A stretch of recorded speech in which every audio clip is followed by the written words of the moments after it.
peut-être pour rentrer un tout petit peu dans le détail, Frédéric, avec vous, parlez-nous de l'articulation. Alors, on a parlé d'âge tout à l'heure, l'articulation entre l'âge légal, la durée d'assurance. On entend parler aussi de décote, de surcote. Voilà. Qu'est-ce qu'il faut savoir? Qu'est-ce qui est le plus important? Alors, avant de rentrer vraiment dans l'articulation de ces thématiques, les précisions que je vais vous donner, les informations que je vais vous donner sont les informations que l'on applique actuellement.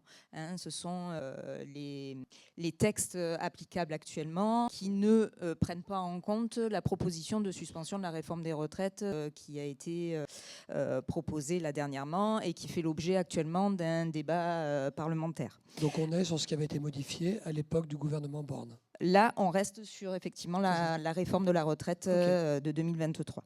Avant même de rentrer dans les notions, il faut rappeler qu'il y a plusieurs conditions pour pouvoir passer à la retraite. Déjà, il faut en faire la demande. La retraite n'est pas automatique, il faut déposer une demande réglementaire ou, par le biais de votre compte personnel, solliciter une demande de retraite en ligne. Il faut également avoir une carrière, évidemment.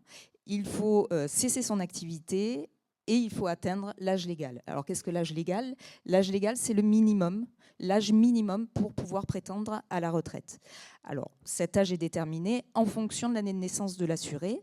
La réforme de 2023 a rehaussé l'âge de départ, l'âge légal de départ à la retraite à 64 ans pour les personnes nées à partir de 1968. Pour un assuré qui est né entre le 1er septembre 1961 et le 31 décembre 1967, la réforme a prévu un rehaussement progressif de l'âge de départ avec un rehaussement entre 62 et 64 ans à raison de 3 trimestres supplémentaires par année de naissance, à partir du 1er septembre 1961, Merci. effectivement. Aujourd'hui, pour les assurés nés en 1968, l'âge légal de départ est 64 ans.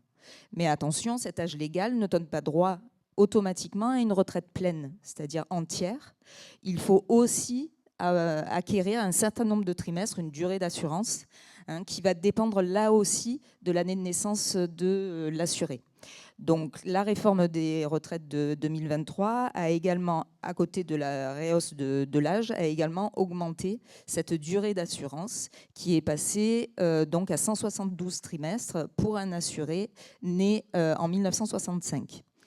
Avec là également, suivant votre année de naissance entre 61 et 65, un rehaussement de la durée progressive de la durée d'assurance. Donc, en fonction de cette durée d'assurance, si vous atteignez la durée d'assurance maximale qui est fixée, par exemple, pour une personne née en 1965, les 172 trimestres, et qui a l'âge légal de la retraite, il peut prétendre à un taux plein, c'est-à-dire à une retraite complète, et bénéficier dès l'âge légal de son départ à la retraite. Il peut y avoir des cas également où, arrivé à l'âge légal, vous n'ayez pas la durée d'assurance qui est remplie. On bascule à ce moment-là dans un taux minoré, dit minoré, puisque la retraite va être minorée d'autant de trimestres qu'il vous manque par rapport soit à la durée d'assurance maximale, soit à l'âge de départ en retraite à taux plein. C'est aussi ce que l'on appelle la décote. On a un coefficient de minoration qui est appliqué sur la pension. Mais vous avez un âge légal de départ à la retraite qui, peu importe le nombre de trimestres que vous obtenez dans votre carrière, du moment où vous atteignez cet âge qui est fixé aujourd'hui à 67 ans, vous bénéficiez de votre retraite à taux plein, quel que soit le nombre de trimestres sur votre carrière. Ce que je peux dire également au niveau de ce taux, donc on a un taux plein, on a une décote avec un taux minoré si on n'a pas le nombre de trimestres. Il y a également des situations qui permettent d'avoir un taux plein même si le nombre de trimestres n'est pas réuni.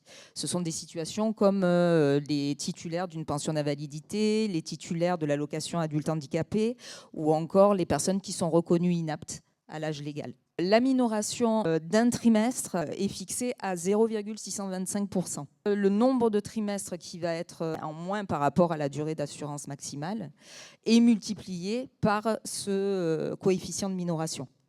Donc évidemment, plus le nombre de trimestres manquants est élevé, plus la minoration sera importante. Est-ce que, alors, la CARSAT, vous avez des outils particuliers que vous mettez à disposition? Est-ce qui existe? Peut-être Magali?